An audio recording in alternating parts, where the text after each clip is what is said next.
Second year biology के अंदर हम कंटिन्यू कर रहे हैं। हमारा चैप्टर का नाम है केमिकल कोऑर्डिनेशन, जिसका सेकेंड टॉपिक है केमिकल नेचर ऑफ हार्मोन। के हार्मोन्स बेसिकली होते क्या हैं, ये बात हमने पहले ही देख ली थी कि केमिकल मैसेंजर्स होते हैं और इनका केमिकल नेचर कैसा होता है, यानी कितने टाइप्स के हार्मोन होते हैं और इनका मैकेनिज्म ऑफ एक्शन कैसा होता है, यानी ये काम किस तरह से करते हैं। तो मोड ऑफ हार्मोन एक्शन हमें पढ़ना है, ठीक। अच्छा, तो अब किसी भी हार्मोन के लिए दो प्रॉपर्टीज़ का होना ज़रूरी है, यानी हार्मोन के अंदर दो प्रॉपर्टीज़ होंगी तभी वो अपना काम सही से कर सकता है। तो टू बेसिक कैरेक्टरिस्टिक्स क्या होती हैं? First, they must be sufficiently complex, कि हार्मोन जो है वो कैसा होना चाहिए, कॉम्प्लेक्स होना चाहिए, ताकि ज़्यादा से ज़्यादा इन्फॉर्मेशन को वो टारगेट सेल तक पहुंचा सके, ठीक। और दूसरा क्या होना चाहिए, hormone must be adequately stable to resist destruction prior to reaching their target cell, कि हार्मोन जो है वो स्टेबल होना चाहिए। ऐसा ना हो कि जहाँ पर उसे पहुँचना है अपने टारगेट सेल तक पहुँचने से पहले ही वो डिस्ट्रॉय हो जाए, डिस्ट्रक्ट हो जाए, उसका स्ट्रक्चर ख़राब हो जाए और वो फंक्शन सही से नहीं कर पाए, मैसेज आगे तक ट्रांसफ़र नहीं कर पाए। तो ये दो कैरेक्टरिस्टिक होती हैं किसी भी हार्मोन की, ये दो प्रॉपर्टीज़ होना लाजमी है। अब हार्मोन होते हैं बेसिकली हमारे पास दो टाइप के, यहाँ पर तीन किस तरह से लिखी है मैं अभी बताती हूँ। एक होते हैं पेप्टाइड या तो फिर प्रोटीन हार्मोन, और दूसरे होते हैं स्टीरॉयड हार्मोन, ठीक। अब इन दोनों में डिफरेंस क्या होता है कि अभी स्ट्रक्चर में डिफरेंस होता है, मैं बताती हूँ किस तरह से होता है। तीसरा वाला अभी हम देखते हैं कि अमाइनो एसिड डेरिवेटिव हार्मोन कौन से हैं।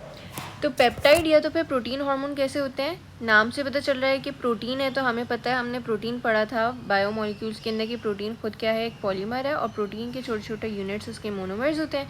तो प्रोटीन किससे मिलके बनता है, बेसिकली अमाइनो एसिड से मिलके बनता है। तो इसीलिए जो हार्मोन्स होते हैं, प्रोटीन हार्मोन्स या पेप्टाइड हार्मोन्स, दोनों अमाइनो एसिड से मिलके बनते हैं। अब प्रोटीन और पेप्टाइड तकरीबन एक ही चीज़ है, लेकिन डिफरेंस क्या होता है कि अगर शॉर्ट चेन होगी अमाइनो एसिड की तो वो कहलाएंगे पेप्टाइड हार्मोन, इसकी एग्जांपल में आ जाता है एंटी डायरेटिक हार्मोन। और अगर लॉन्ग चेन होगी अमाइनो एसिड की तो वो हार्मोन्स कहलाएंगे प्रोटीन हार्मोन्स, इसकी एग्जांपल में आ जाते हैं ग्रोथ हार्मोन या तो फिर इंसुलिन वगैरह आ जाता है, ठीक है। तो दोनों में ज़्यादा मेजर डिफरेंस नहीं है, स्ट्रक्चर तकरीबन सेम होता है, यूनिट्स सेम होते हैं, दोनों के अंदर अमाइनो एसिड्स होते हैं। लेकिन अगर शॉर्ट चेन होगी अमाइनो एसिड की तो वो पेप्टाइड हार्मोन कहलाएगा, और अगर लॉन्ग चेन होगी अमाइनो एसिड की तो वो प्रोटीन हार्मोन कहलाएगा। अच्छा, दूसरे जो हमारे पास डिफरेंट टाइप है वो क्या है, स्टीरॉयड हार्मोन्स। तो स्टीरॉयड हार्मोन्स कौन से होते हैं, ये कोलेस्ट्रॉल से मिलकर बनते हैं, या तो फिर हम ये कह सकते हैं कि बेसिकली स्टीरॉयड हार्मोन्स होते हैं लिपिड इन नेचर,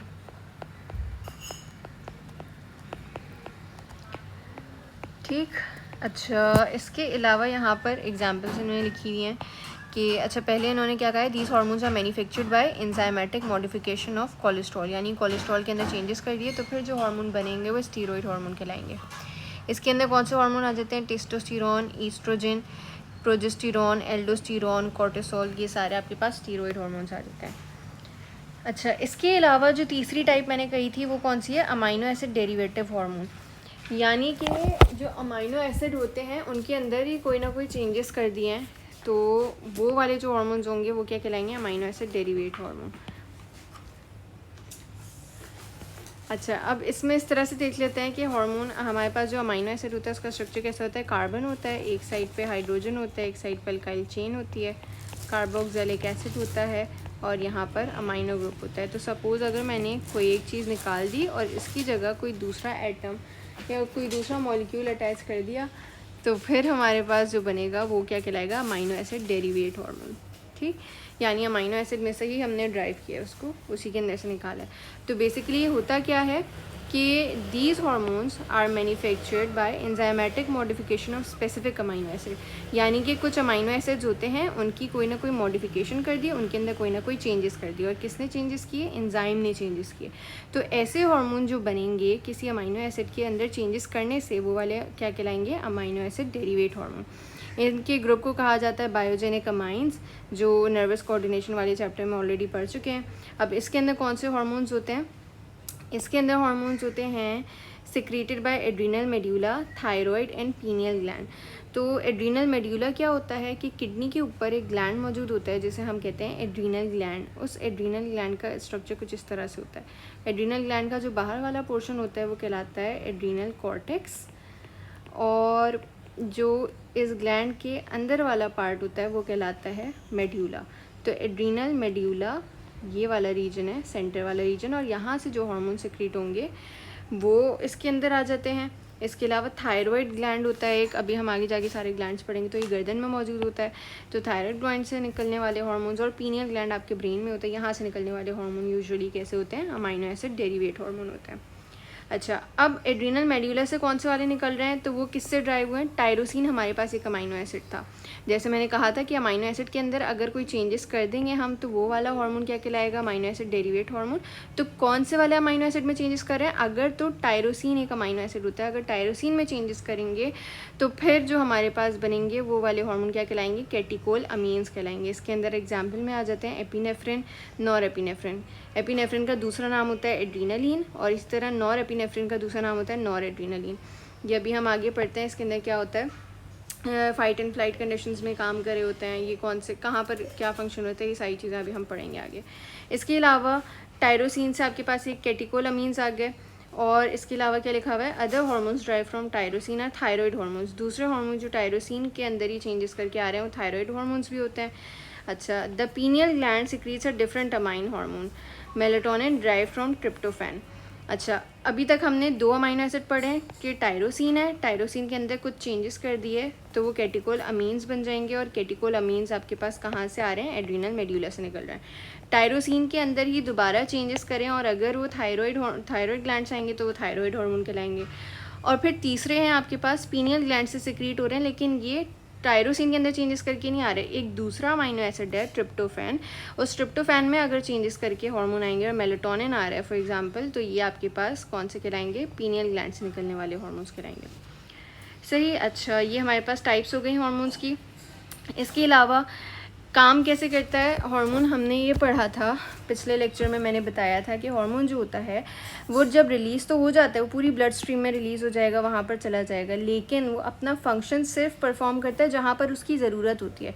यानी कि वो जाके कहाँ पर काम करेगा, सिर्फ और सिर्फ टारगेट सेल पे काम करेगा, बाकी सारे सेल्स उसको इग्नोर कर देता है। ठीक है, तो यही सारी बात इधर लिखी हुई है।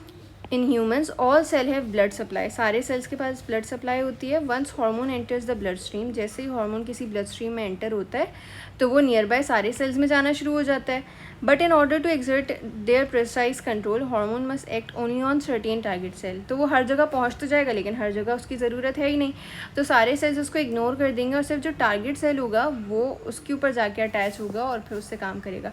अब उसे पता कैसे चलेगा कि कौन सा सेल टारगेट सेल है, तो जो टारगेट सेल होता है ना उसके ऊपर स्पेशल रिसेप्टर्स लगे हुए होते हैं जहाँ पर जाकर हार्मोन अटैच होगा।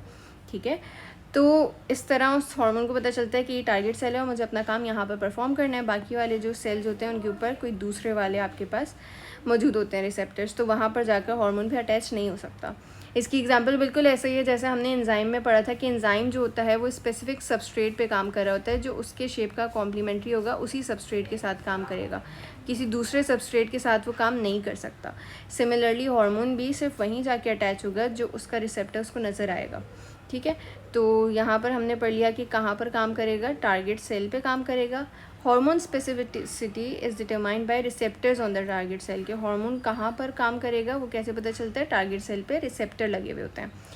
If a cell lacks a specific receptor for a hormone the hormone will not affect the cell. अगर कोई ऐसा सेल है जिसके ऊपर दूसरा कोई रिसेप्टर लगा हुआ है, उस हार्मोन के लिए जो रिसेप्टर होना चाहिए वो वाला नहीं लगा हुआ, तो फिर हार्मोन उस सेल को बिल्कुल भी अफेक्ट नहीं करेगा। In addition, the same hormone may have several different effects depending on the nature of target cell. अब अलग अलग टारगेट सेल अलग अलग हार्मोन्स होंगे तो उसके ऊपर अलग अलग फंक्शंस होंगे।